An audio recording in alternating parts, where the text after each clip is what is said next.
Mamá, ya no puedo volver a ser la misma. Ese tazón de caldo de pollo de un puesto callejero en la Ciudad de México me hizo llorar más que cualquier cena de lujo de cientos de miles de dirhams en Dubái.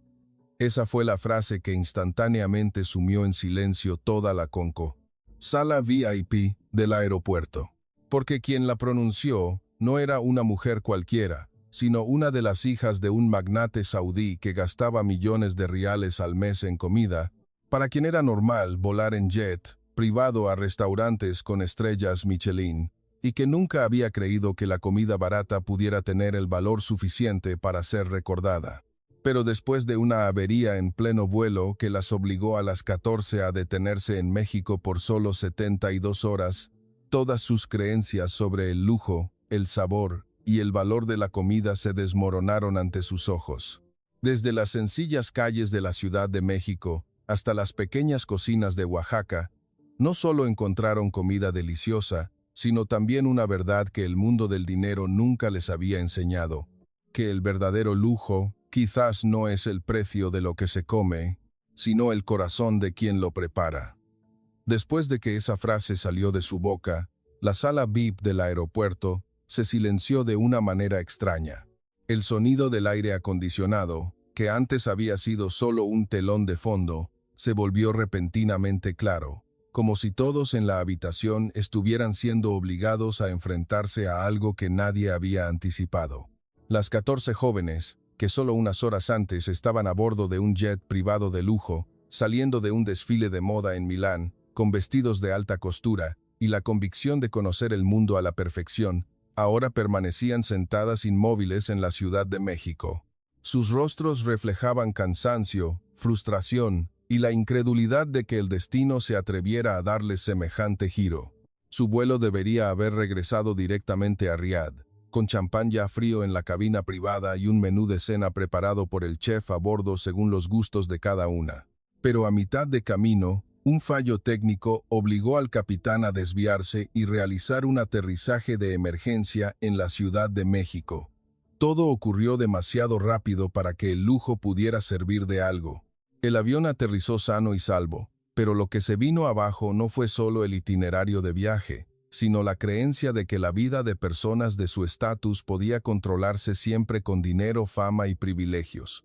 Fui contactada para ayudar a coordinar la situación, ya que había trabajado durante varios años en la coordinación cultural para visitantes de Oriente Medio en México. Tan pronto como entré en la sala VIP, supe que no se trataba de un grupo de turistas común. Cada una de ellas irradiaba el aura de alguien a quien nunca se le había negado nada. Cada prenda, cada bolso, cada reloj, todo indicaba claramente que habían crecido en un mundo donde la comodidad no era un premio, sino una parte normal de la vida diaria. Sin embargo, lo que destacaba más que su opulencia eran sus miradas. Las miradas de personas que creían firmemente que el mundo debía arreglarlo todo según sus deseos. La primera en hablarme fue Fariha. Ni siquiera se sentó antes de preguntar si el hotel asignado estaba junto al río, si la suite era la del piso más alto, y que esa noche quería comida halal preparada por un chef de renombre. Su tono no sonaba a una petición de ayuda, sino más bien a una orden. Fariha era la hija mayor de un importante magnate petrolero en Arabia Saudita. La gente a su alrededor estaba acostumbrada a responderle con un sí, señora, antes de que ella terminara de hablar. Para ella, el valor de la comida nunca estaba separado del precio.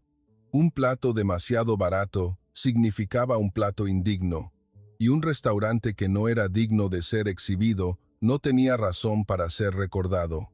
Luego estaba Nadira, una mujer que parecía más tranquila, pero con una mirada mucho más aguda. No se quejó como Fariha, sino que preguntó los detalles con fría calma. ¿De qué nivel es el hotel? ¿El restaurante tiene alguna clasificación? ¿Dónde ha trabajado el chef principal? Escuché solo unos minutos y pude entender que Nadira no veía la comida simplemente como algo para comer. La veía como un lenguaje de estatus, una afirmación de buen gusto, un tipo de poder expresado a través de la elección de lo mejor para ella y su círculo. Dirigía una cadena de resorts de lujo con la familia de su esposo, y el mundo en el que había vivido le había enseñado a creer que la impresión podía diseñarse con un presupuesto suficientemente alto. Laila entró la última, pero fue a quien más observé. Aunque aún era joven, sus ojos tenían el hábito de juzgar todo lo que tenía delante constantemente. Observaba la disposición de los cubiertos, la luz de la habitación, la forma en que se servía el té, y parecía registrar silenciosamente una puntuación para todo en su mente. Laila había estudiado gastronomía en Europa, y era conocida en el mundo en línea por sus reseñas de restaurantes de lujo. Estaba acostumbrada a creer que la alta cocina era la cima de la civilización, mientras que la comida común era solo un peldaño que nadie necesitaba mirar hacia atrás. Si había algo que realmente respetaba, era la técnica, la complejidad y la elevación de los ingredientes para convertirlos en una experiencia costosa. Pero quien me hizo detenerme a observar más tiempo fue Amira.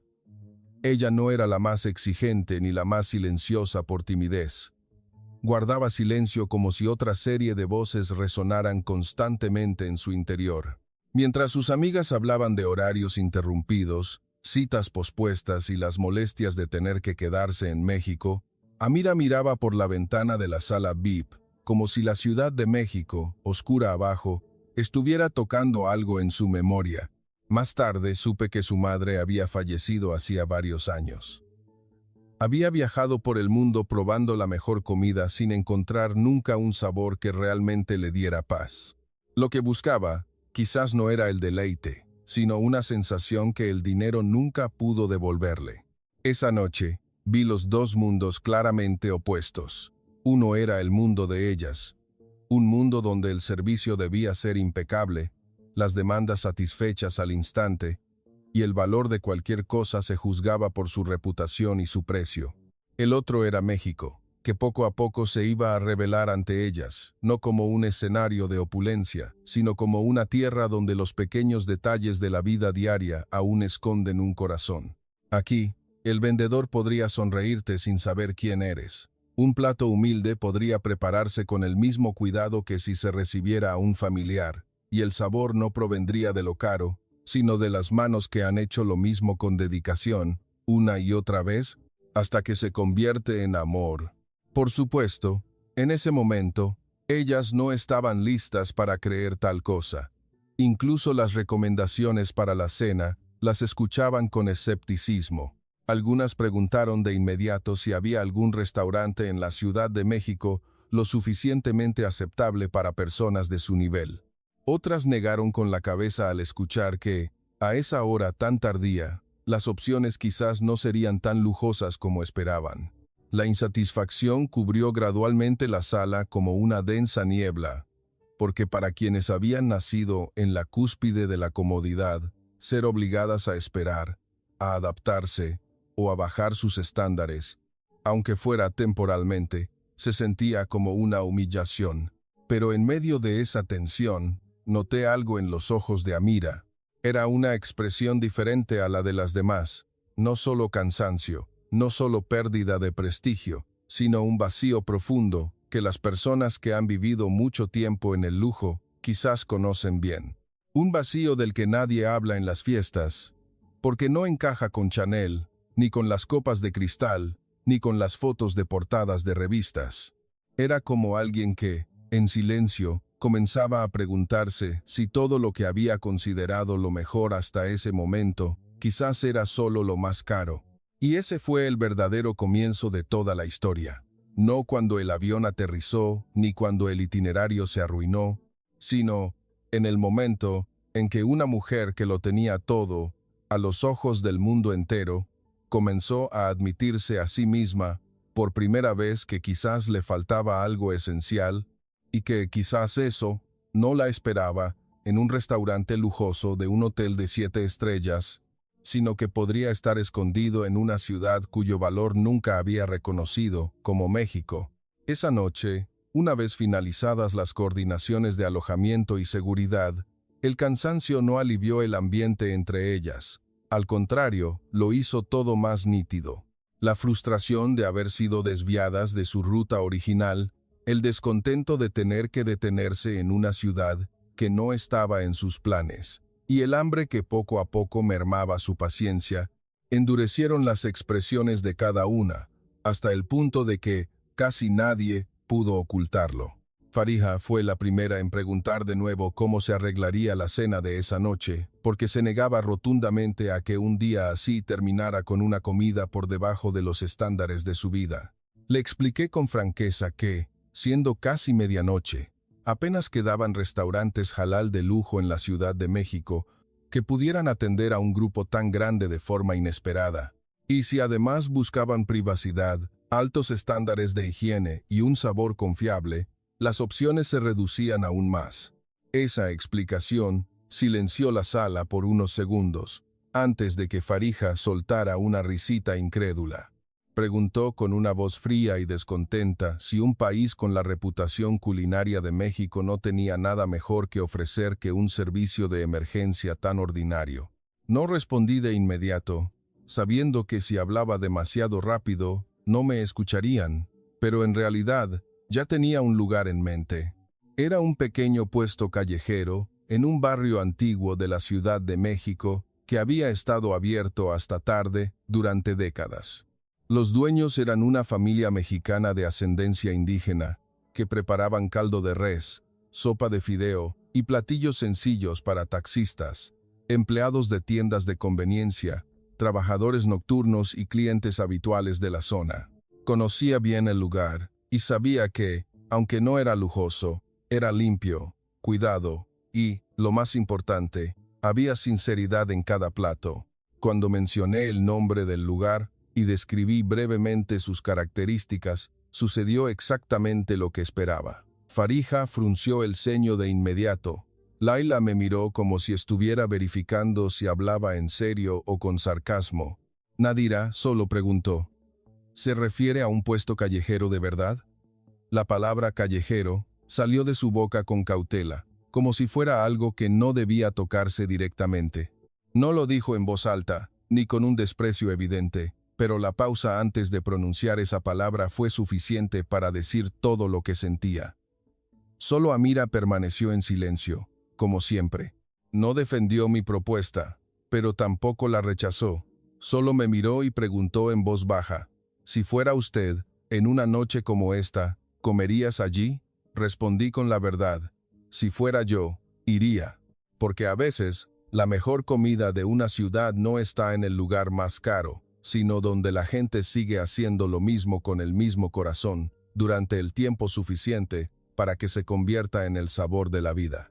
Esa respuesta no convenció a nadie al instante, pero vi a Amira bajar la vista, como si estuviera guardando esas palabras para reflexionar. Finalmente, el hambre venció a la terquedad.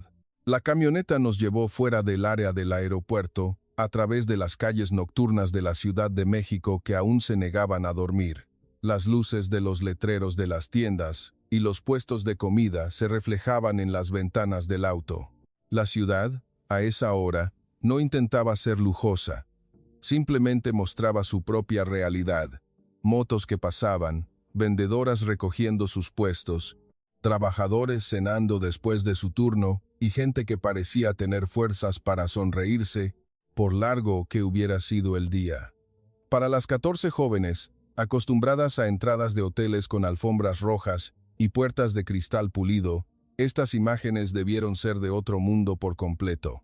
Cuando el auto se detuvo frente al puesto, todos volvieron a callar, pero esta vez no por sorpresa, sino por no saber cómo empezar a negarse. El puesto era mucho más pequeño de lo que esperaban. Tenía unas pocas mesas de acero inoxidable, 2 ventiladores de pared, luces de tono cálido y un viejo letrero de menú escrito a mano.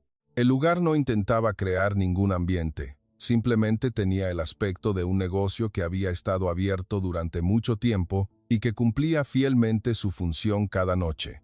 El aroma a arroz, a caldo y a jengibre picado flotó para recibirlas, junto con el suave sonido de la cuchara golpeando el tazón. En ese instante, la verdadera esencia de México las tocó por primera vez. No a través de un folleto, ni de Instagram, sino a través del aroma de la comida caliente en una noche en que todo lo planeado se había desmoronado. La dueña del puesto, una mujer de unos 60 y tantos años, con un delantal descolorido, les dio una cálida sonrisa de bienvenida, sin mostrar ninguna sorpresa ante un grupo de clientes tan elegantemente vestidos, tan en contraste con el aspecto del lugar. No preguntó quiénes eran, de dónde venían ni cuán famosas eran. Solo preguntó, «Mis niñas, ¿tienen mucha hambre?», y luego se dirigió a la cocina para ordenar que prepararan otro lote de caldo. Esa pregunta tan sencilla hizo que Amira se detuviera por un momento. Inmediatamente noté que no era porque no entendiera las palabras, sino porque ese tono era uno que algunas personas recordarían toda su vida, por mucho tiempo que no lo hubieran escuchado. Faría se sentó a regañadientes. Tocó el borde de la mesa con la punta de los dedos antes de limpiarlo con su propio pañuelo de papel. Laila observó la cocina abierta, con ojos analíticos. Nadira examinó en detalle los platos, las cucharas, las tazas de té y la organización del espacio del puesto. Las demás permanecieron aún más silenciosas que en la sala VIP. Este tipo de silencio no era calma, sino la cautela de personas que aún se negaban a reducir sus prejuicios. Pronto llegó el primer tazón, un caldo de pollo de textura fina, espolvoreado con cilantro, cebolla, jengibre picado, pimienta y un poco de aceite de chile. Al lado, un caldo de res tan claro que casi se veía el fondo del tazón, pero con un aroma extrañamente profundo. La dueña explicó sencillamente que esa noche había cocinado las carnes por separado para los clientes, que necesitaban evitar ciertos ingredientes, y que usaba cuchillos y tablas diferentes. Habló como si fuera algo normal que se debía hacer, no un servicio especial que requiriera elogios. Esas palabras hicieron que Nadira me mirara rápidamente, porque en el mundo de donde venía, adaptar la comida a las restricciones de los comensales solía ser un servicio de alto nivel que implicaba procedimientos, avisos previos, costos adicionales, y que a menudo se mencionaba más que la necesidad del comensal. Farija fue la primera en probar el caldo, y por primera vez esa noche no dijo nada de inmediato. La cuchara quedó suspendida en el aire por una fracción de segundo. Luego, lentamente, bajó la cuchara y tomó otro sorbo, esta vez mucho más despacio. Su expresión no llegó a ser suave, pero había perdido parte de su rigidez. «Está muy caliente», fue lo primero que dijo. No delicioso, no mejor de lo esperado, sino caliente, como si lo que la hubiera impactado no fuera el sabor, sino una sensación desconocida. Laila la siguió de cerca. Probó el caldo de res y frunció ligeramente el ceño, no por descontento, sino porque intentaba separar las capas de sabor. La sopa, que parecía clara y sencilla, tenía una complejidad que no era plana. No necesitaba adornos, ni salsas sofisticadas, pero poseía un equilibrio sorprendentemente preciso. Se volvió a mirar a la persona en la cocina, que revolvía lentamente una olla con un ritmo constante, y por primera vez vi su mirada cambiar de juicio a observación. Amira no comió rápidamente como las demás. Observó el vapor que se elevaba del tazón por un momento antes de probarlo con cautela. Después de la primera cucharada, la vi cerrar los ojos brevemente y respirar hondo. Fue una reacción tan pequeña que otros quizás no la habrían notado, pero para mí era muy claro que esto no era solo otro plato de comida. El sabor quizás no era el mismo que la comida que su madre solía hacer, pero la intención de la persona frente al fogón, el calor perfecto del arroz, la suavidad del caldo y la breve pregunta, «Mis niñas, ¿tienen mucha hambre?», parecía rodear todas las barreras de su corazón y tocar un recuerdo que ella había mantenido en silencio durante mucho tiempo. Nadie en el grupo volvió a menospreciar el lugar, pero tampoco nadie lo aceptó abiertamente. Comían más despacio, el sonido de las cucharas al chocar con los tazones era más suave, y los ojos que antes buscaban defectos, ahora empezaban a buscar la razón por la que una comida tan sencilla podía ablandar toda la habitación de esa manera. Y esa misma noche, la primera grieta apareció claramente en el sistema de creencias de ellas, porque lo que silenció a las jóvenes acostumbradas a cenas lujosas no fue el precio, ni la reputación, ni la ostentación, sino un tazón de comida caliente, de un pequeño puesto en la Ciudad de México, que no tenía nada que presumir más que una verdadera atención. Cuando salimos del puesto, el aire nocturno de la Ciudad de México seguía cálido, pero algo en el grupo ya no era igual. Aún no habían aceptado que habían cambiado, pero una cosa había ocurrido con certeza. Habían empezado a dudar de su propio mundo. Y una vez que esa duda se encendió, la siguiente puerta de esta historia se abrió lentamente, sin que nadie pudiera detenerla. A la mañana siguiente, la Ciudad de México se despertó antes que nosotras. La primera luz del día se filtró suavemente a través de las cortinas de la habitación. El sonido de los barcos en el río, los autos en la calle y el murmullo de la ciudad que comenzaba a moverse al unísono hicieron que esa mañana fuera completamente diferente a cualquier otra a la que las 14 jóvenes estuvieran acostumbradas.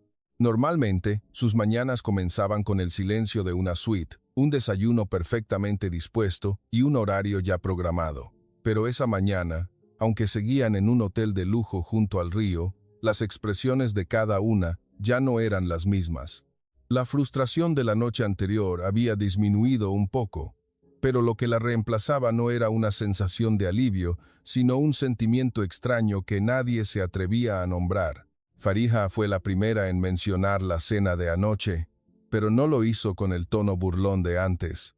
Simplemente preguntó en voz baja si el puesto abría todas las noches y si los mexicanos realmente comían así.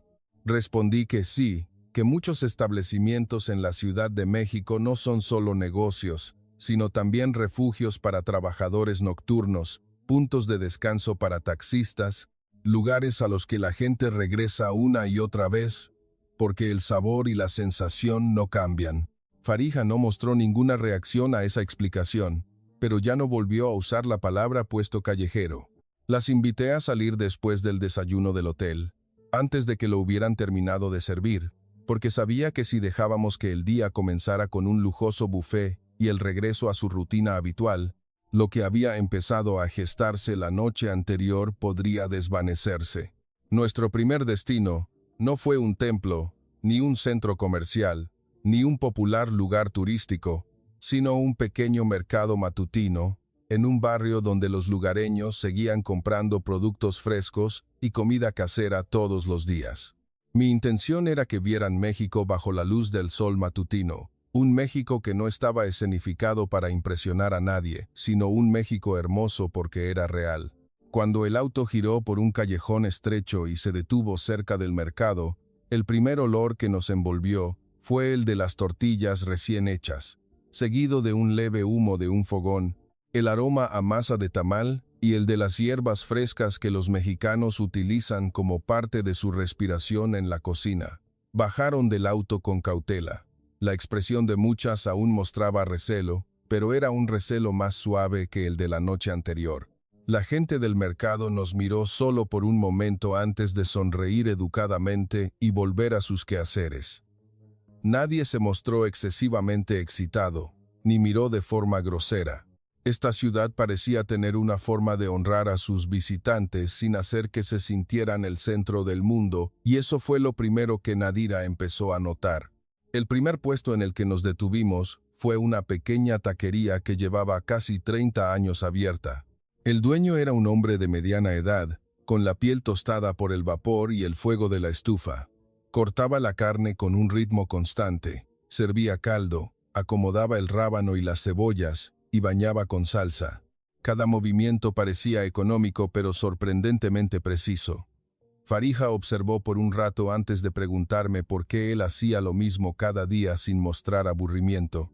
Le respondí que, para muchos mexicanos, cocinar no es una exhibición diaria de emoción, sino mantener una constancia para que quienes vienen a comer sepan que recibirán siempre lo mismo, algo confiable. Ese plato de tacos podría parecer común, pero para algunos clientes era una certeza en medio de una vida ajetreada. Farija tomó el plato y lo sostuvo por primera vez ella misma. Tomó una cuchara y probó lentamente el taco, deteniéndose un momento. El sabor mexicano no era lujoso a los ojos de alguien que había crecido con caviar y trufas, pero tenía algo que muchos alimentos caros no tenían: honestidad. Su sabor no intentaba gritar que era especial, simplemente cumplía su función a la perfección, hasta que el comensal sentía que todo en el plato había sido pensado para ser comido en conjunto, en su justa medida. Farija no cambió de inmediato, pero empezó a comer sin comparar mentalmente todo el tiempo, y para alguien como ella, eso ya era un paso atrás significativo. Luego nos detuvimos en un puesto de frutas frescas y postres tradicionales. La vendedora, una mujer de unos 50 y tantos años, presionaba suavemente el arroz con leche sobre una hoja de plátano y luego acomodaba cuidadosamente las rebanadas de mango maduro de color dorado. Laila fue la que pidió acercarse a observar por sí misma. Me preguntó por qué esa mujer dedicaba tanto tiempo a decorar el plato si el precio de la comida no era tan alto. Me reí suavemente y le traduje la pregunta a la vendedora. La vendedora sonrió, antes de responder brevemente que, aunque no lo vendiera caro, si un cliente pagaba, debía recibir algo hecho con dedicación. Esa respuesta tan sencilla y directa dejó a Laila en un claro silencio. Observó las manos de la vendedora espolvorear canela, agregar la miel de piloncillo y limpiar los bordes del plato con una delicadeza que ya no era la misma. En el mundo del que ella venía, la atención a menudo se convertía en una experiencia premium, algo que se vendía a quienes pagaban más. Pero delante de ella, en un mercado matutino de la Ciudad de México, la atención era algo fundamental, una cortesía, la dignidad de quien se gana la vida, no un extra que debía triplicar el precio. Probó el primer bocado de arroz con leche y cerró los ojos, como si estuviera escuchando algo en su interior. El arroz suave y perfectamente cocido, la leche dulce sin ser empalagosa, la dulzura del mango y una pizca de sal que unía todo, la hicieron comprender por primera vez que la profundidad de la comida no siempre depende del número de ingredientes. A veces, lo más difícil es hacer algo sencillo a la perfección, sin faltar ni excederse.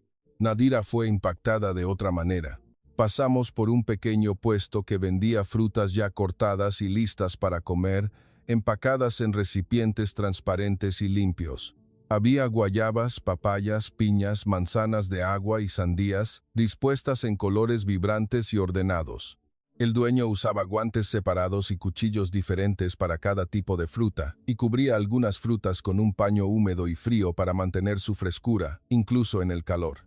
Vi a Nadira observarlo durante más tiempo que las demás.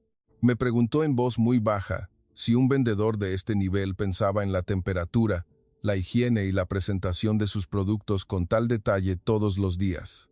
Respondí que sí, porque para muchos mexicanos, aunque un cliente compre una sola vez, en esa única ocasión merece recibir lo mejor que el vendedor pueda ofrecer. Esa frase pareció tocar el punto débil que Nadira ocultaba. Había pasado años construyendo el lujo en sus hoteles, eligiendo mármoles, flores, menús, el aroma característico del lobby, pero había días en que el desayuno del hotel aún servía fruta guardada demasiado tiempo o pan que no había salido del horno a la hora adecuada. Probablemente nunca lo habría admitido directamente como un defecto, pero al estar frente a este pequeño puesto de frutas, comenzó a ver la vergüenza de la opulencia sin un corazón que la cuidara.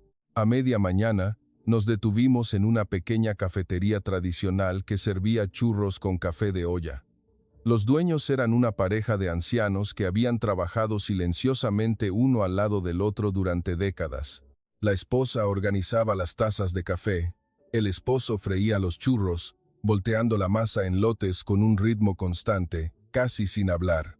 Ambos parecían conocer sus funciones tan profundamente que no necesitaban explicaciones. Vi a Amira observarlos por un largo tiempo antes de tomar su café. No dijo nada, pero su mirada se suavizó notablemente. No era porque el café de olla fuera más sofisticado que los cafés caros que solía beber, sino porque el ambiente de esa pequeña mesa en el puesto le recordaba algo que había tenido y perdido. La calidez que no necesita mucha exhibición, pero que existe realmente en el ritmo compartido de la vida de dos personas. Esa tarde las llevé a un barrio antiguo junto a un río, donde pequeños restaurantes se escondían entre callejones y edificios de antaño. La gente se saludaba con sonrisas, El humo del incienso de los pequeños altares se mezclaba con el aroma a ajo frito y epazote. Niños estudiantes compraban dulces, ancianos llevaban atole a casa, y los peatones pasaban en tranquila armonía. Nada de esto era un destino turístico en el sentido que ellas conocían, sino la vida real de la ciudad.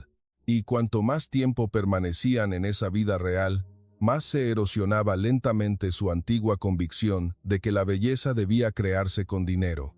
A última hora de la tarde, cuando el sol comenzaba a declinar, nos sentamos a descansar en una glorieta junto al río. Nadie hablaba mucho, como la noche anterior, pero esta vez el silencio era completamente diferente. No era tensión, sino reflexión. Farija miró las pequeñas barcas de madera que pasaban lentamente. Laila aún escribía algo en su teléfono, pero el peso de sus dedos parecía más ligero. Nadira permanecía inmóvil y parecía conversar consigo misma en silencio. Amira simplemente miraba el río con calma.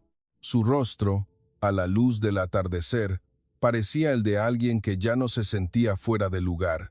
En ese momento, supe que la grieta que se había formado la noche anterior no se había cerrado. Al contrario, se estaba ensanchando silenciosamente.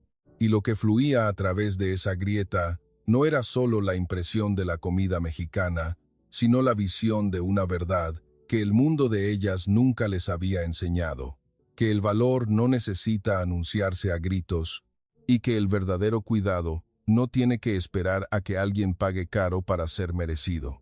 Ese día no fue el día en que cambiaron por completo, pero fue el día en que comenzaron a respetar lo que el día anterior habían despreciado. Y una vez que el respeto germinó, la historia ya no pudo volver a ser la misma, porque a partir de ese momento, México ya no sería solo un lugar donde aterrizaron de emergencia, sino que se estaba convirtiendo en un espejo que les mostraba cuánto habían podido malinterpretar la palabra valor durante todo este tiempo. Después de que esa tarde transcurrió en silencio, el cambio comenzó a manifestarse claramente en pequeñas cosas que cada una hacía sin darse cuenta. Farija ya no preguntó por restaurantes lujosos para la siguiente comida. Laila comenzó a usar su teléfono para fotografiar a las personas que preparaban la comida en lugar de los platos bellamente dispuestos. Nadira dejó de buscar defectos en los lugares a su alrededor y comenzó a interesarse en cómo los mexicanos cuidaban las cosas simples de la mejor manera. Amira, por su parte, se volvió aún más silenciosa, pero no con un silencio que la aislara. Guardaba silencio como alguien que escucha una voz en su corazón, que se volvía más clara con cada hora. Esa tarde decidí llevarlas a otro lugar. Un lugar sin luces de diseño, sin el nombre de un chef en el letrero, sin artículos recomendados en revistas internacionales. Era un pequeño puesto junto a un canal que había vendido birria durante décadas. El puesto estaba ubicado en un barrio antiguo donde la gente vivía a un ritmo más lento que en el centro de la ciudad. Había casas de madera intercaladas entre edificios nuevos.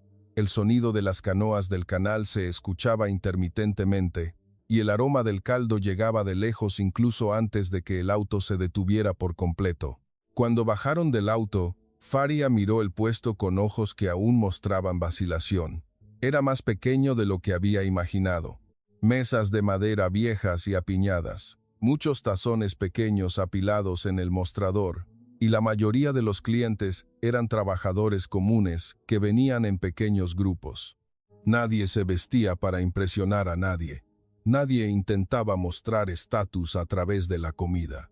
Era un espacio donde la gente venía a calmar su hambre, a descansar y a seguir con su vida. Pero cuanto más sencillo era este lugar, más clara se hacía la verdad en su interior.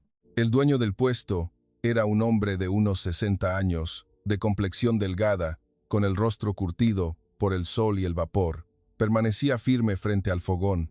Con una mano cocía la carne, con la otra servía el caldo y agregaba los condimentos.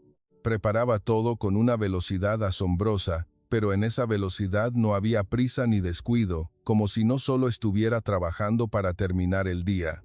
Cada tazón que salía de sus manos parecía seguir el mismo ritmo, como si alguna melodía estuviera oculta en esos movimientos repetitivos. Laila lo observó en silencio hasta que supe que estaba viendo algo que los costosos libros de cocina nunca habían explicado lo suficientemente bien. Les expliqué que la birria mexicana, originalmente, era un plato que se vendía desde pequeñas barcas en los canales. Por eso los tazones eran pequeños, fáciles de comer y económicos. Pero lo pequeño no significaba superficial. El caldo siempre pasaba por un cocinado meticuloso, que requería tiempo, la memoria de quien lo preparaba, y una sensibilidad que se ajustaba una y otra vez, hasta que el sabor alcanzaba el punto perfecto, sin necesidad de anunciarse. Farija escuchaba en silencio, como alguien que aún no quería aceptar que estaba esperando algo de ese pequeño tazón que tenía delante. Cuando el primer tazón fue colocado frente a ellas, todo el lugar pareció encogerse en mi percepción. El tazón de birria no tenía un aspecto ostentoso. Era tan pequeño que las personas de su mundo podrían haber pensado que era solo un aperitivo. Pero su aroma no era pequeño en absoluto. El olor a especias, el aroma a caldo de carne concentrado, el ajo frito y algunas hierbas mexicanas difíciles de nombrar se combinaban en algo que no podía comprenderse con una simple fotografía. Farija fue la primera en probar el caldo, y vi claramente que esa experiencia no era algo para lo que estuviera preparada. No abrió mucho los ojos, ni mostró una gran reacción, pero la punta de sus dedos apretando un poco más la cuchara y su lenta mirada hacia arriba, después de tragar el primer sorbo, fueron señales lo suficientemente claras. ¿Por qué es tan profundo?, preguntó. Aunque no parecía preguntarle a nadie en particular, era una pregunta de alguien que había creído que la profundidad debía venir de ingredientes caros, técnicas raras o presentaciones complejas, pero ahora se enfrentaba a la realidad de que un sabor que te detiene el corazón por un momento podía esconderse en un pequeño tazón que la gente común comía todos los días. El dueño del puesto escuchó la pregunta. Sonrió con algo de timidez antes de responder, a través de mi traducción, que no hacía nada especial. Simplemente se levantaba temprano para cocer el caldo a fuego lento, lo probaba una y otra vez, y así lo había hecho durante más de 30 años. Si un día el sabor no estaba a punto, se sentía intranquilo, porque quienes pagaban unos cuantos pesos por un tazón merecían recibir lo mejor que el puesto podía ofrecer. La respuesta fue sencilla y breve, pero más profunda que cualquier explicación técnica. Farija no dijo nada más. Bajó la vista y siguió comiendo lentamente, como si temiera que alguna emoción se desbordara a través de un sonido. Laila fue la que cambió más notablemente durante ese período. No se concentraba en su propio plato, sino que observaba las manos del hombre frente al fogón, cómo calculaba las cantidades, el tiempo que dejaba cocer la carne, cómo servía el caldo sin medir, y su expresión cada vez que entregaba un tazón a un cliente. Finalmente, susurró, «Este hombre no solo cocina, está preservando algo». Le pregunté qué. Reflexionó antes de responder. Está preservando el estándar del cuidado en algo que el mundo exterior considera demasiado insignificante para importar. Después, las llevé a un puesto de sopes y quesadillas en un callejón cercano. Este puesto era de una mujer de 70 años que había preparado estas especialidades toda su vida. Su viejo comal de barro reposaba sobre una mesa baja de madera. Las verduras frescas estaban dispuestas ordenadamente, la masa de maíz amontonada en un tazón de acero inoxidable. Sus manos, arrugadas por la edad, se movían con una velocidad, precisión y ritmo asombrosas. Cada vez que usaba el metate o la mano para amasar sobre el comal, no era solo el sonido de la cocina, sino el ritmo de alguien que había usado su cuerpo para recordar sabores, en lugar de su cerebro durante tanto tiempo que todo se había vuelto instinto. Laila se quedó observando, casi sin aliento. Había estudiado el equilibrio de los sabores, dulce, salado, picante, en aulas europeas, pero lo que tenía delante no hablaba el lenguaje del aula, hablaba el lenguaje de la vida real. La anciana nunca había usado palabras como elementos de sabor, contraste o capas, pero todo en el comal resultaba sorprendentemente perfecto. ácido pero no agresivo, dulce pero no empalagoso, salado en su justa medida para realzar todos los sabores, y picante de una manera que no destruía lo demás. Ella cocina como si estuviera escuchando la comida, dijo Laila finalmente, y esa frase me hizo saber que realmente había comenzado a mirar la comida mexicana con humildad. Nadira fue la más conmovida en un punto que no esperaba. Mientras estábamos sentadas comiendo, la dueña del puesto de sopes notó que algunos del grupo no podían comer picante, así que tomó otro comal limpio, se lavó las manos de nuevo, cambió las cucharas y ajustó el sabor para que fuera más suave, sin mostrar la menor molestia. No hubo mención de un servicio especial, no se cobró extra, ni se hizo sentir a quien lo pidió una carga. Simplemente lo hizo con una actitud sencilla, como si fuera lo correcto. Nadira observó esa escena en silencio, antes de decirme en voz muy baja que en sus hoteles siempre usaban el término servicio personalizado como estrategia de marketing, pero lo que esta anciana hacía era un cuidado verdaderamente individualizado, sin necesidad de darle un nombre sofisticado. Esa noche aún no terminaba. Continuamos hacia la casa de una familia en un antiguo barrio cerca de un canal de la Ciudad de México, a quienes conocía a través de un viejo amigo.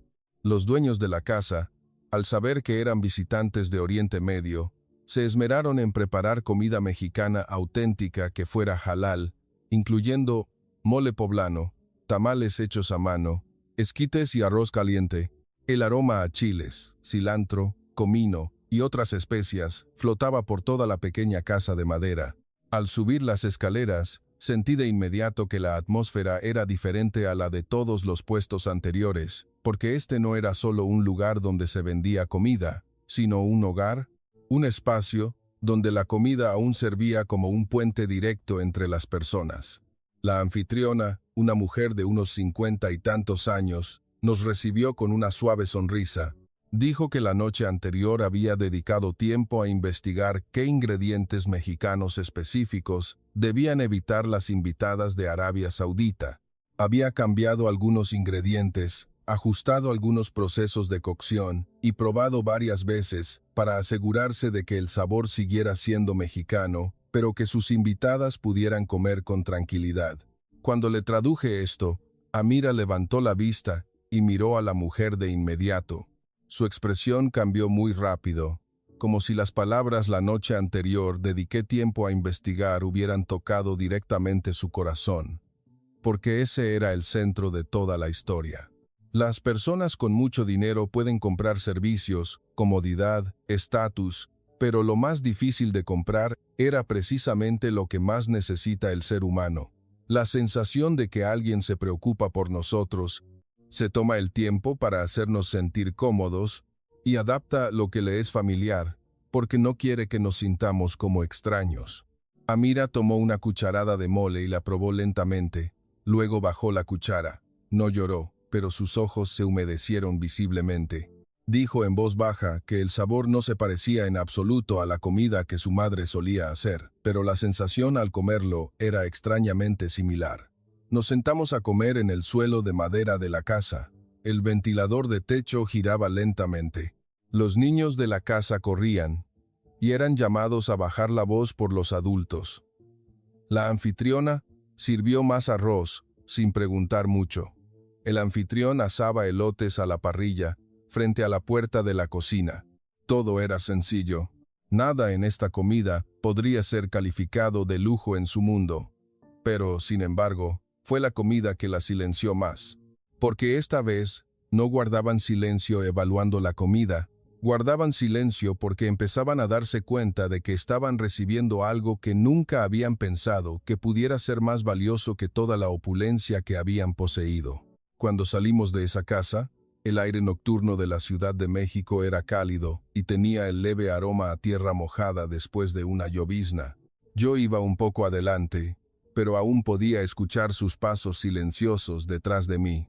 Nadie hablaba de marcas, nadie hablaba de clasificaciones de restaurantes, nadie comparaba si esa comida valía la pena, porque esas preguntas ya no aplicaban a lo que estaban experimentando. Esa misma noche, El mundo que les había enseñado a medir todo con números comenzó a desmoronarse de verdad.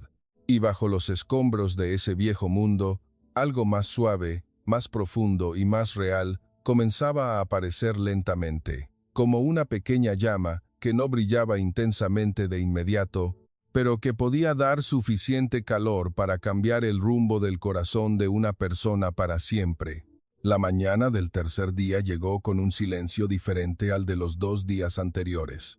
La Ciudad de México seguía moviéndose al ritmo de una gran metrópoli, pero entre ellas, algo se había aquietado, como si las voces internas hubieran crecido tanto que nadie quería interrumpirlas.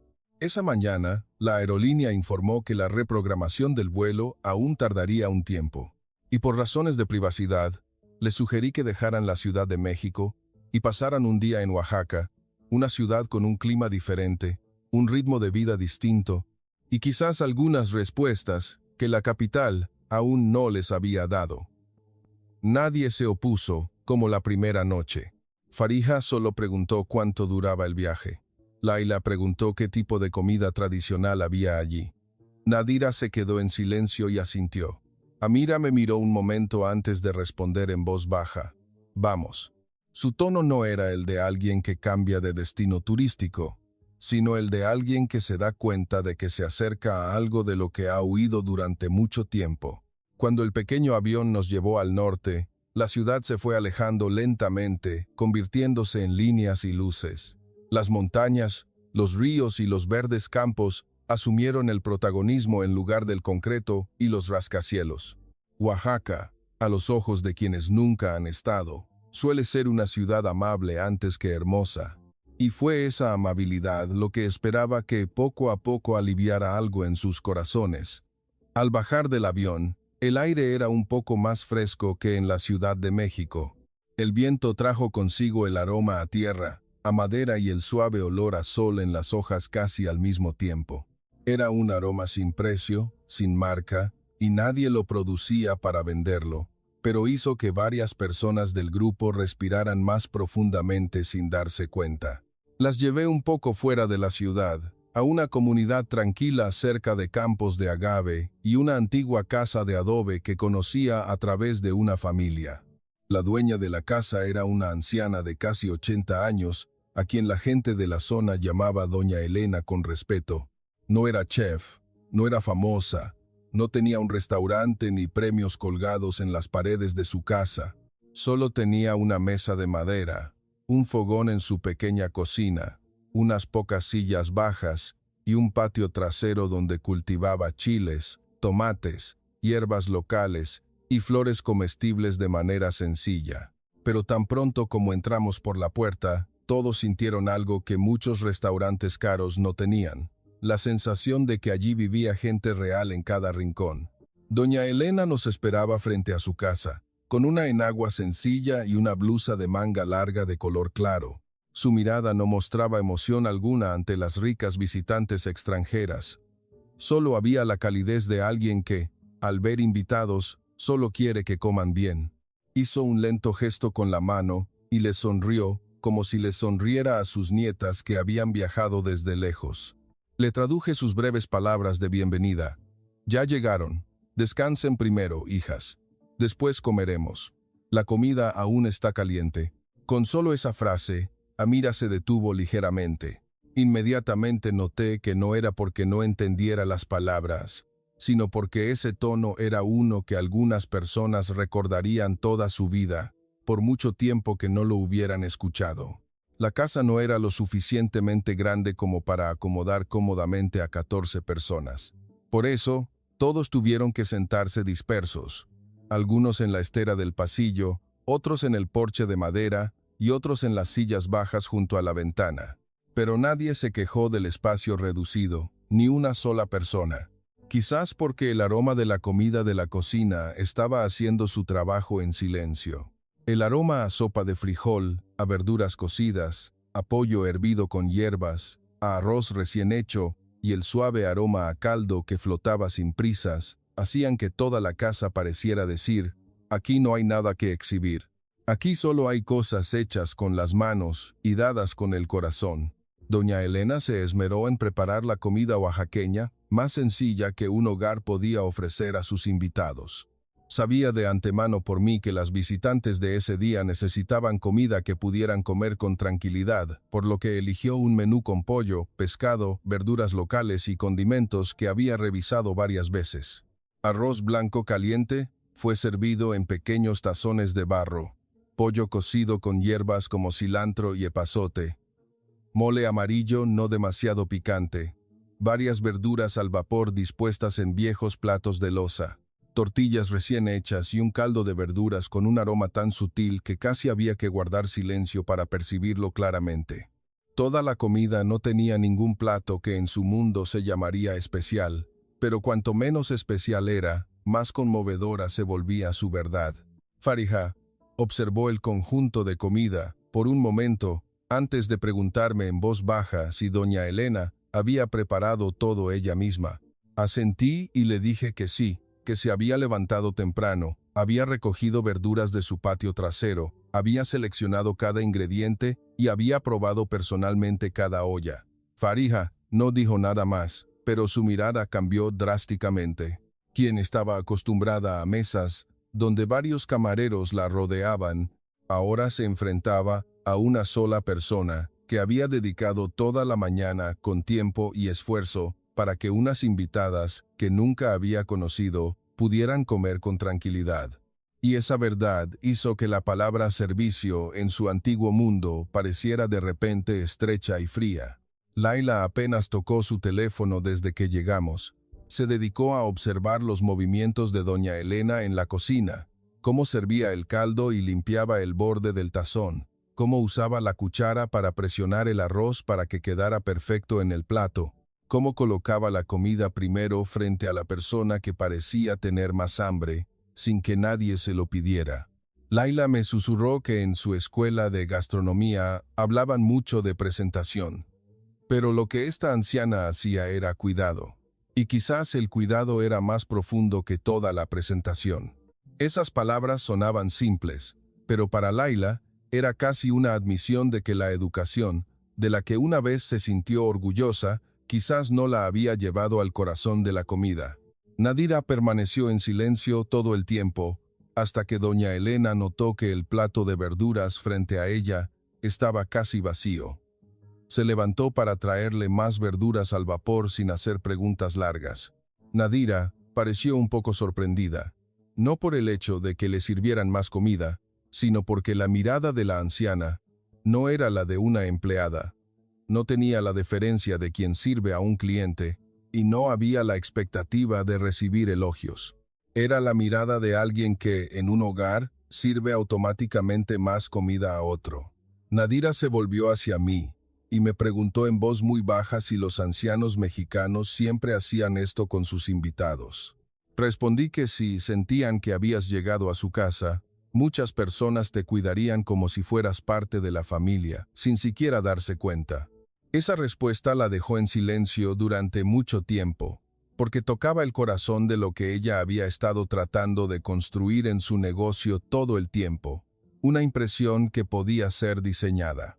Pero aquí, la calidez surgía sin ningún diseño, pero Amira fue la que fue tocada más profundamente.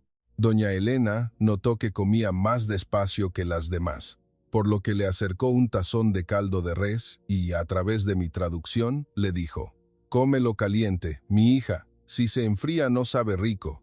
Antes de extender la mano para arreglar la cuchara en el plato, como lo haría con un hijo o un nieto. Ese movimiento fue tan pequeño que otros quizás no habrían visto su significado. Pero tan pronto como esas manos arrugadas se acercaron, Amira se detuvo. Su expresión era como si algo se hubiera roto en su interior en silencio, y sucedió muy rápido. Sus ojos se enrojecieron al instante. Bajó la vista, como si intentara ocultarlo, pero cuanto más lo ocultaba, más rápido corrían las lágrimas. Doña Elena no se asustó, no preguntó qué le pasaba, no la avergonzó. La anciana simplemente se acercó y se sentó a su lado, le acarició suavemente el dorso de la mano y le habló con una voz tan dulce que casi se fundía con el aire. «Extrañas a tu mamá, ¿verdad, hija?». Apenas terminé de traducir esas palabras, Amira rompió a llorar como alguien que había cargado con su fuerza hasta que ya no podía mantenerse en pie. Lloró sin preocuparse por la imagen, sin ser la empresaria, sin la elegancia de una persona de portada de revista. Solo quedaba una hija que había tenido hambre de algo durante demasiado tiempo. Nadie en la habitación dijo nada. Farija bajó la cuchara. Laila bajó la vista. Nadira permaneció tan inmóvil que apenas respiraba. Doña Elena seguía acariciando suavemente la mano de Amira, como si entendiera bien que algunas penas no necesitan explicaciones. Solo necesitan un lugar para desbordarse. Amira dijo entre lágrimas que había viajado por todo el mundo comiendo comida de lujo después de que su madre falleciera. Había pensado todo el tiempo que buscaba el mejor sabor, pero ahora se daba cuenta de que no buscaba un sabor en absoluto. Buscaba la sensación de que alguien le preparara comida con amor, y esa sensación nunca había estado en esos restaurantes de lujo. Doña Elena la escuchó en silencio antes de sonreír levemente y responder. La comida puede ser deliciosa de muchas maneras, pero lo que la gente realmente recuerda no es solo el sabor, es el corazón de quien la prepara, que se queda en cada bocado. Cuando traduje esa frase, todos en la habitación parecieron obligados a mirar hacia atrás en sus propias vidas. Faría, que había creído que el precio indicaba el valor, ahora veía claramente que el precio nunca podría comprar un recuerdo como este. Laila, que había respetado la técnica por encima de todo, empezó a comprender que la técnica era solo el recipiente, pero lo que la gente recordaba era lo que había dentro de ese recipiente. Nadira, que había construido el lujo como un sistema, empezó a ver que el cuidado verdadero podía surgir de pequeños gestos que nunca se registraban en ningún manual de servicio. Nos quedamos en esa casa mucho tiempo más, casi sin prisa por volver. La luz de la tarde se fue moviendo lentamente por el suelo. El canto de los gallos a lo lejos y el suave viento que pasaba por las hojas de los árboles se convirtieron en el telón de fondo de un momento que nadie quería romper. Amira se fue calmando poco a poco, pero sus ojos aún mostraban claramente que algo se había liberado, como alguien que había buscado una puerta durante años y de repente descubría que esa puerta nunca estuvo en un hotel de lujo, ni en una gran ciudad, ni en una reseña de restaurante, sino en la pequeña cocina de madera de una anciana que no intentaba ser nada más que una persona que preparaba comida para sus invitados. Cuando nos levantamos para regresar, doña Elena envolvió algunos chiles secos y hierbas en una pequeña bolsa de tela para Amira, diciéndole que los oliera cuando extrañara su casa. Cuando traduje esas palabras, vi a Amira tomar la bolsa de tela con ambas manos, apretándola, como si no fuera solo hierbas, sino un pedazo de algo que había estado perdido en su vida durante mucho tiempo. Y en ese momento, supe que este viaje había pasado un punto sin retorno, porque de ahora en adelante, lo que acababan de descubrir no les permitiría volver a vivir su vida de lujo de la misma manera sin cuestionarla. En el auto, de regreso a la ciudad, nadie habló de restaurantes con estrellas, nadie preguntó si valía la pena, nadie intentó resumir lo sucedido en frases bonitas, porque algunas cosas son demasiado grandes para ser resumidas tan rápidamente. Simplemente se sentaron en silencio consigo mismas, y ese silencio lo dijo todo. No solo habían encontrado comida mexicana, sino que habían encontrado una verdad que el mundo del dinero nunca quiso enseñarles. Que los humanos podemos vivir rodeados de lujo toda la vida, pero aún sentir hambre, si nunca hemos recibido comida hecha con el corazón de alguien. Esa tarde, después de salir de la casa de doña Elena, nadie en el auto pronunció una palabra. La carretera que llevaba del extrarradio de Oaxaca de regreso a la ciudad se extendía bajo la luz del sol poniente. Las montañas lejanas se teñían de oro. Un viento fresco se colaba por la ventana ligeramente abierta, trayendo consigo el aroma a tierra, a hierba y el tenue olor a humo de las cocinas caseras de los alrededores. El silencio era tan profundo que incluso se escuchaba la respiración de cada una. Pero esta vez, este silencio no era incómodo, ni de frustración, ni de orgullos que chocaban como el primer día, sino el silencio de quienes intentaban aceptar una verdad demasiado grande para ser expresada fácilmente con palabras. De vez en cuando, me volvía para mirar a Amira. Seguía sosteniendo la pequeña bolsa de tela que doña Elena le había dado, apretada en su regazo durante todo el camino, como si temiera que si la soltaba, algún sentimiento se le escaparía también. Ya no lloraba, pero sus ojos, después de haber llorado tanto, mostraban una serenidad notablemente más profunda. Era la serenidad de alguien que, aunque el dolor no ha desaparecido, finalmente ha dejado de huir de él. Farija miraba por la ventana sin revisar su teléfono, por primera vez desde que la conocí. Laila dejó que su cuaderno de notas permaneciera cerrado sobre su regazo, y Nadira se limitaba a entrelazar sus manos con fuerza y a mirar sus dedos, como alguien que revisa algo que se ha desmoronado por completo. Esa noche, nos quedamos en Oaxaca, una noche más antes de regresar a la Ciudad de México para esperar el nuevo vuelo. Nadie pidió buscar restaurantes de lujo, nadie preguntó por el lounge del lobby, nadie mencionó nombres de chefs o clasificaciones de restaurantes. Eligieron cenar de forma sencilla en el hotel, en silencio, como si aún no quisieran que el ruido del viejo mundo interfiriera con la vulnerabilidad que acababa de abrirse. Al día siguiente, de camino de regreso a la Ciudad de México, comencé a percibir que el cambio ya no era solo emocional. Comenzaba a convertirse en preguntas que ellas se planteaban sobre sus propias vidas. La primera en hablar en el auto fue Farija. No preguntó sobre el horario del vuelo, sino que me preguntó que si los mexicanos querían cocinar algo realmente delicioso, ¿por dónde empezaban? ¿Por los ingredientes, la técnica o el corazón del cocinero? Respondí que, para muchas familias en México, la gente quizás no piensa en esto como una teoría, pero si tuviera que decirlo de la manera más clara, diría que, siempre, empiezan por querer que la persona que come quede satisfecha y se sienta a gusto. Luego, la habilidad y los detalles vienen después. Farija guardó silencio por un largo tiempo, antes de decir en voz baja que, en el pasado, había gastado una cantidad colosal de dinero para comprar impresiones, pero nunca se había preguntado si la persona que le cocinaba realmente quería que ella se sintiera satisfecha, o si solo tenía que hacerlo a la altura del estatus de su empleador. No respondí, porque esa pregunta era demasiado buena para tener una respuesta rápida. Farija se sentó con los brazos cruzados, como siempre, pero su postura ya no era la misma de cierre. Parecía la de alguien que empezaba a ver la vergüenza de la vida de la que una vez se sintió orgullosa. Ella era quien había medido el valor de todo a través del precio, había creído que lo más caro significaba superior y que quienes estaban en la clase alta debían tener acceso a cosas que la gente común nunca podría tocar.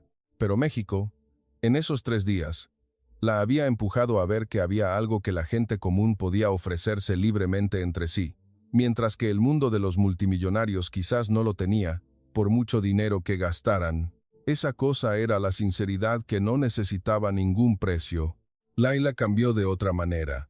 Después de estar en silencio durante varias horas, abrió su cuaderno y me dijo que había empezado a dudar si todo el tiempo anterior había criticado la comida o el estatus. Porque en muchos restaurantes de lujo que había elogiado, admiraba la estructura del menú, las técnicas modernas, la iluminación, la narrativa en la mesa y la dificultad del proceso. Pero en México, se había sentido conmovida por un comal de sopes sobre una mesa baja de madera, por un pequeño tazón de birria, por las manos arrugadas de una anciana en una cocina oaxaqueña. Esos elementos no tenían nada de grandioso, pero la habían dejado una impresión más profunda que muchos platos caros a los que había dado altas calificaciones. Continuó lentamente, diciendo que quizás todo el tiempo lo que ella llamaba complejidad era solo algo creado para demostrar superioridad, pero que lo que era verdaderamente profundo quizás era algo que no necesitaba demostrar nada. La comida mexicana que había encontrado no intentaba hacer que el comensal se sintiera inferior al creador del plato. No exigía que el comensal tuviera conocimientos especiales para apreciarla. Simplemente se abría con sinceridad. y solo pedía que el comensal viniera con un corazón suficientemente dispuesto. Laila se rió suavemente, con dolor consigo misma, antes de admitir que, durante muchos años, quizás no se había enamorado tanto de la comida como del poder de juzgar el valor de los demás a través de ella.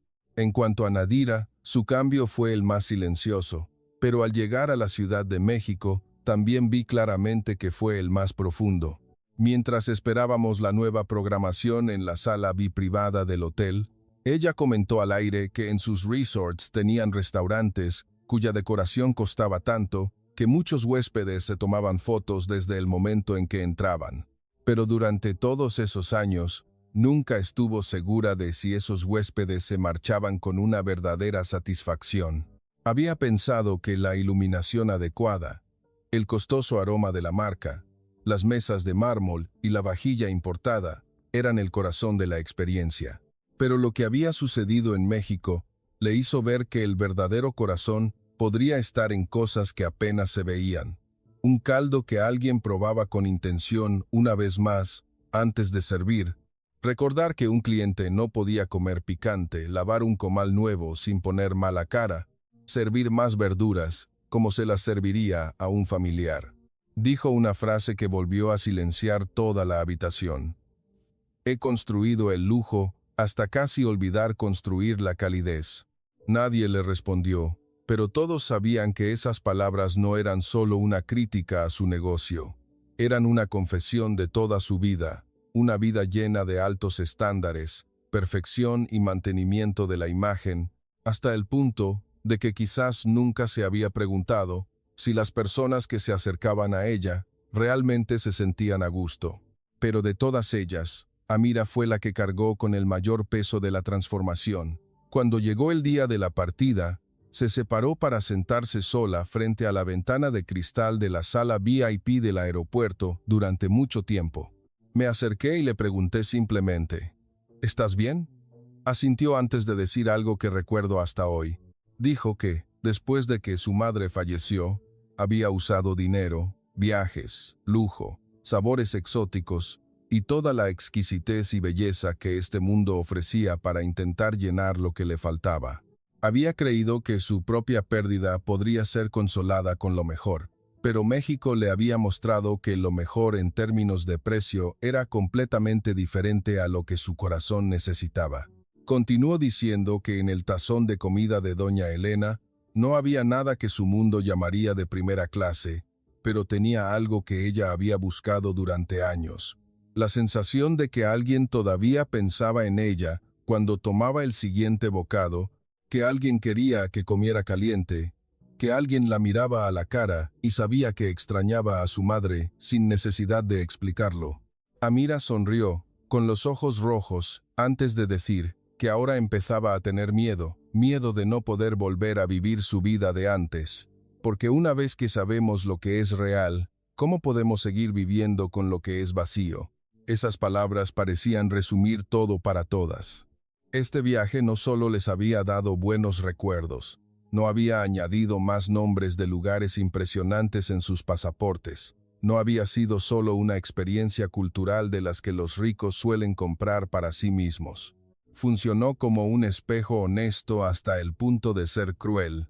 México no intentó destruir su mundo, sino que simplemente se mantuvo ante ellas con una sencillez suficiente para que ellas mismas vieran cuántas grietas tenía el mundo en el que habían vivido, cuánta frialdad se escondía en la perfección y cuánta hambre profunda se ocultaba bajo una opulencia ostentosa durante tanto tiempo.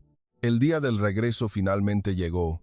En el aeropuerto de la Ciudad de México, todo parecía volver a la normalidad. La sala VIP privada, el personal, el avión y el nuevo horario de vuelo confirmados. Todo regresaba al mundo al que estaban perfectamente acostumbradas. Pero esta vez, nadie parecía aliviada como debería. Al contrario, las expresiones de cada una parecían las de quienes se despiden de algo más importante. No se marchaban de México como turistas que terminan un viaje, sino de un lugar que acababa de enseñarles la lección más costosa de sus vidas. Una lección que no tenía precio en ninguna parte. Antes de subir al avión, Fariha se detuvo a mirar un restaurante en el aeropuerto y dijo que quería aprender a cocinar alguna vez, no para lucirse ante nadie, sino para saber cómo un ser humano puede cuidar a quienes comen a través de sus propias manos. Laila dijo que ya no podría escribir sobre comida como antes, porque el lenguaje que usaba solo podía medir la técnica, pero no el corazón. Nadira dijo brevemente que al regresar, comenzaría por la cocina antes que por cualquier otra cosa. Amira no dijo nada. Simplemente abrazó la bolsa de tela de doña Elena con más fuerza contra su pecho antes de volverse hacia mí y decir: lo que México nos dio no fue la comida más deliciosa, sino el coraje de admitir que hemos estado perdidas durante mucho tiempo. Me quedé observándolas pasar por la puerta de embarque una a una. Y en ese instante, supe con certeza que esta historia no había terminado en absoluto. Al contrario, lo más importante acababa de empezar. Porque la verdadera lección de un viaje no está en lo que sentimos en el camino, sino en sí. Al regresar, aún nos atrevemos a dejar que ese sentimiento cambie nuestras vidas reales. Y para estas 14 jóvenes, México no solo dejó un sabor en sus labios, sino una pregunta en sus corazones. Una pregunta de la que nadie podrá huir jamás. La opulencia que habían perseguido toda su vida les había dado alguna vez verdadera calidez, ni siquiera una sola vez. Después de que el avión se alejó lentamente de la pista, me quedé observando durante mucho tiempo, como si supiera que lo que volaba de México ese día no eran solo 14 jóvenes de un mundo de riqueza, sino 14 personas que nunca volverían a creer en el lujo de la misma manera. Durante las 72 horas anteriores, México no les había dado nada deslumbrante. No hubo mesas cubiertas de oro, ni salones de banquetes luminosos, ni se mencionó ninguna reputación para hacer que alguien se sintiera inferior. Lo que recibieron fue solo tazones de comida caliente, manos que arreglaban suavemente las cucharas, la mirada de un extraño que percibía un corazón cansado y pequeños detalles de atención que nunca se cobraban por separado. Quizás esa era la razón por la que valía más que todo lo demás. Porque lo más caro de la vida no tiene por qué ser lo más difícil de comprar, sino que podría ser algo que no se encuentra en un mundo que lo mide todo con números. Y al final, la lección que México les dejó fue increíblemente sencilla. El verdadero lujo no está en lo que el comensal ve antes del primer bocado, sino en el corazón de quien lo prepara, que envía calidez a quien tiene delante sin decir una palabra. Y una vez que alguien prueba esa verdad, aunque regrese a la luz más deslumbrante, su corazón nunca olvidará la calidez de una pequeña cocina en México.